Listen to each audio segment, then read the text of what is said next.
Welcome back to War Thunder. Welcome aboard the T34, which is the recently added American heavy tank at battle rating 6.7. And this is not just the first impressions on the T34, but also another video, maybe part 2 of the 6.7 disaster. Surprisingly enough, this tank is part of the problem, but not a main actor. Now, why is that? First of all, the tank is very similar to the T29, and in this respect doesn't bring anything new to the aspect of having a powerful 6.7 tank. It might not come as a big surprise that both tanks are very similar, but there are some differences that I will point out in a moment. What really makes this tank enjoyable to play is its gun, a 120mm gun that performs really nicely. This is a T53 gun or T53 gun. You have 34 rounds, and the really unique thing is that you have just a solid shot, the T14E3, and that is not just your stock shell, but it is the only full caliber sized, really well performing solid shot that you have. You have no APHE shell basically. You also then have to upgrade to the T17E1 APCR shell with 324mm of penetration, which is a tier 2 upgrade. What's a little bit weak is the HE shell with just 28mm of penetration.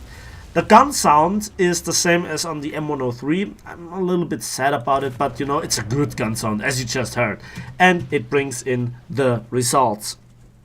Now, the AP was significantly buffed, not just on this tank, but also on the M103, so it has now a lot of fragmentation and also profits from the overmatch mechanics, the armor interaction rules in the game, and also the hull break mechanics. So overall, the gun is really nice. This is why I also prioritize the T34 and not the Panther. The Panther has really big difficulties reliably penetrating the rear of my tank in terms of the interaction rules. The T44 with the bigger shell can, but you know, then it is a question about the penetration values, where the Panther actually had the better advantages, up until the point that I one-shotted him. Where you have to shoot an enemy tank is now a little bit different in comparison to where you would shoot with an APHE shell.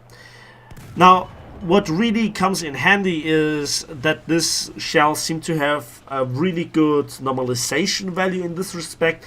I do not really would say that I would dare the same shots with an APHE shell. But again, it's the caliber, it's the sheer penetration, the good performance in this respect. I like the tank, I like its different firepower, and it also has the second armor plating behind the 120mm shield, so you're pretty much safe from the normal 88mm featuring King Tiger.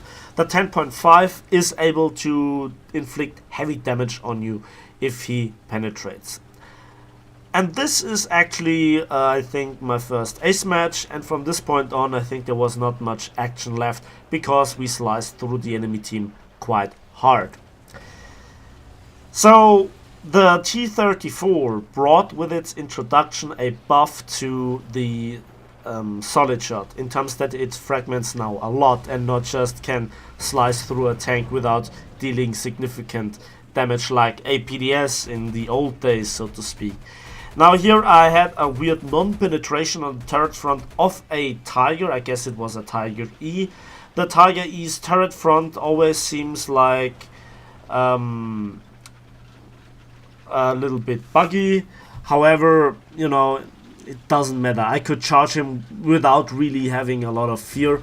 Facing Tigers is not really pleasant for the Tiger, and again, I have to say one of the differences between the T29 and the T34 is a little bit the survivability. The ammo racks seem to go off more frequent than on the T29. That is just after some battles and, you know, still with the stock grind in play.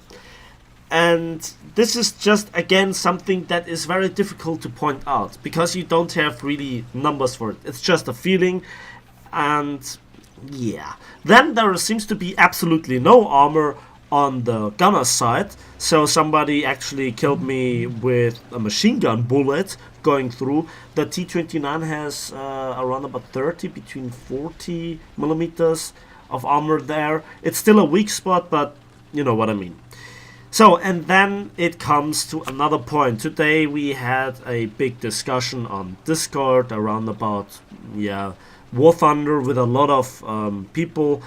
And I don't want to talk too much about this, but there was a very nice point made. And that is about realistic battles, that the single tank doesn't seem to be that important, and it's more of a lineup question. The T34 fits really nicely in a lineup at 6.7, I have to say. And if you want to play Americans at not high tier and you want to avoid high tier, then 6.7 is now the sweet spot for the Americans, I think. You have the Super Pershing, which, still is a thing. It's a little bit squishy still. But again, one of the tanks which can reliably withstand super big hash shells, at least on the hull, at least from the front. And the 90mm seems to perform really well against the turrets of King Tigers. Now they regularly blow up. Then you also have the fantastic T29. It needs no introduction. I made a tank review on it and also first impressions on it. Then there are numerous other tanks that are really well performing at 6.7.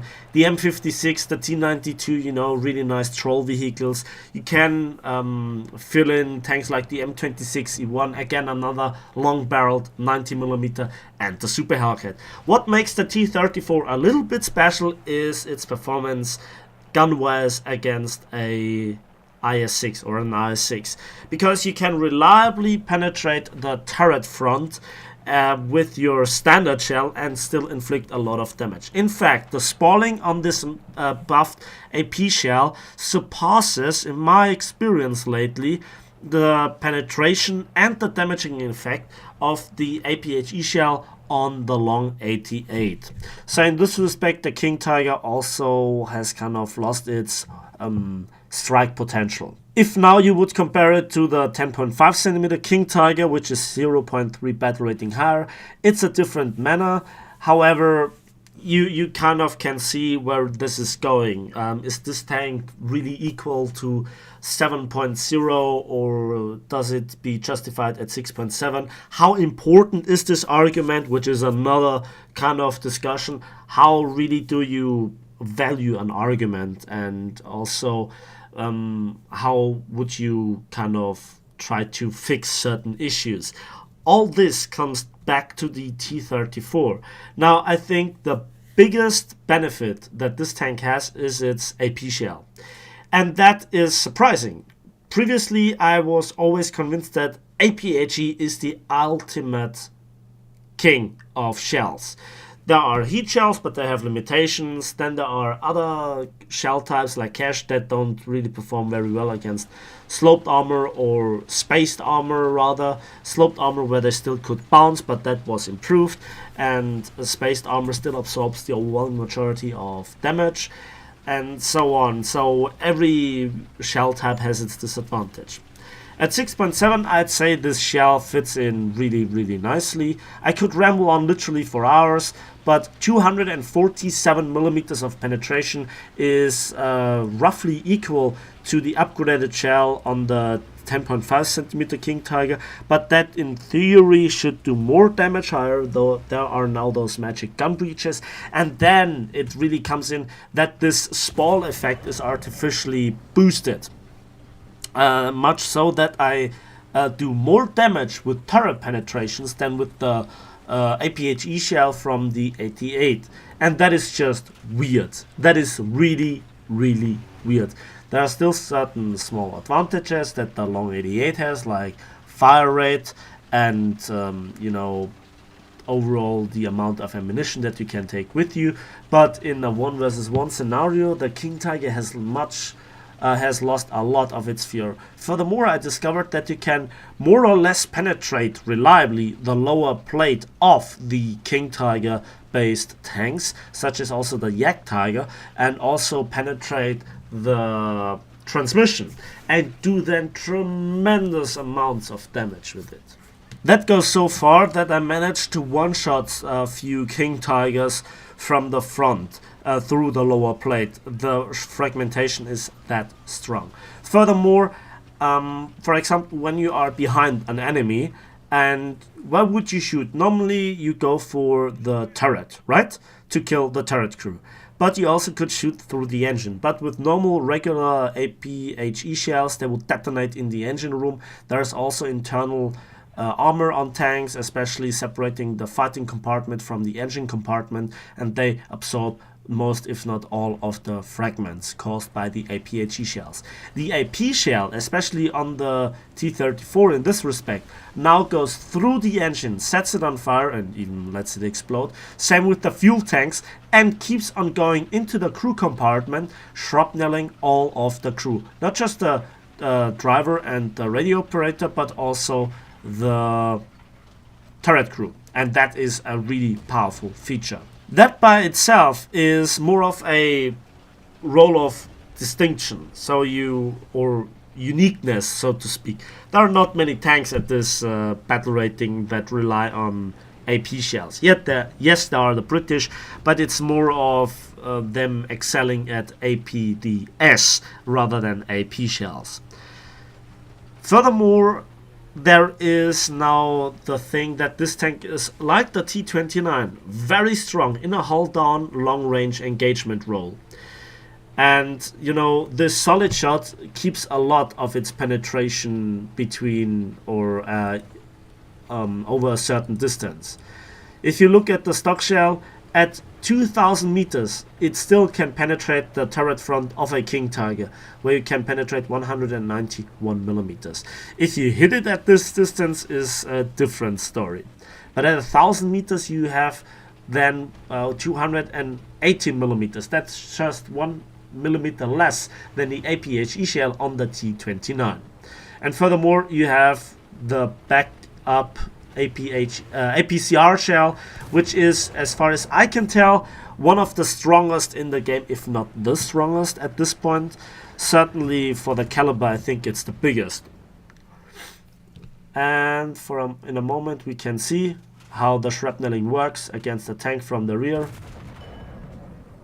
Yes, that was actually aimed for the turret. So not the best demonstration for this going through the engine, but you can see the fragmentation is really, really great, and it never stops.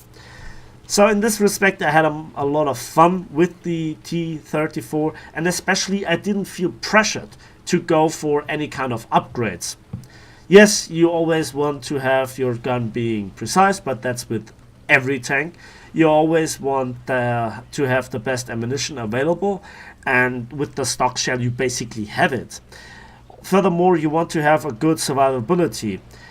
I think with this tank you have it, and that again is a bit, it sounds a lot like the King Tiger. But in this respect you kind of don't have the reload necessary.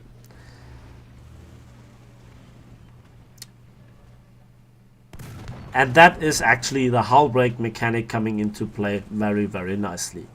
So you could see the American team not just has a very strong tank by itself with the T34, but it's also backed up by a lot of diversity in terms of the premiums and the tech trees throughout every kind of part that you want.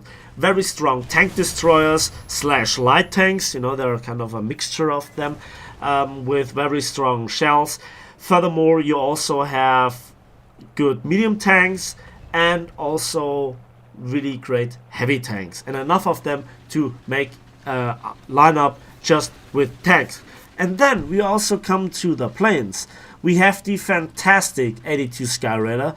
You know, might not come as a surprise that I really like this plane. Backed up by numerous planes, both in the regular tech tree and the premium version, that have big rockets, big bombs, and also can perform really nicely in air superiority. And there are also you know, really rugged. P-47s, P-51s, and even the F-7F3, the reward vehicle. Then there's also nowadays the A-26 B-50, which is really fast, defensive gunners, and a lot of bombs once you upgrade it. So in this respect, the T34 is nice to play. It has advantages over the T29, but the T29 in other aspects has advantages over the T34. But I think it's way better than the Super Pershing, and so I think the Super Pershing's battle rating in comparison to the T34/T29 is too high. So that's it for me today, and as always I encourage you to state your opinion on this tank in the comment section. Let's have a little discussion here. Is this tank okay? Is it unique? Is it powerful? Is it too strong? Is it not strong enough? Does it fit the meta? Is it better in arcade and realistic? So if you have experience in arcade, let me know. And that's it for me today. And as usual, thanks for watching, thanks for listening. Please give this video a like if you did, subscribe if you want to see more, and we will see each other on the battlefields of War Thunder.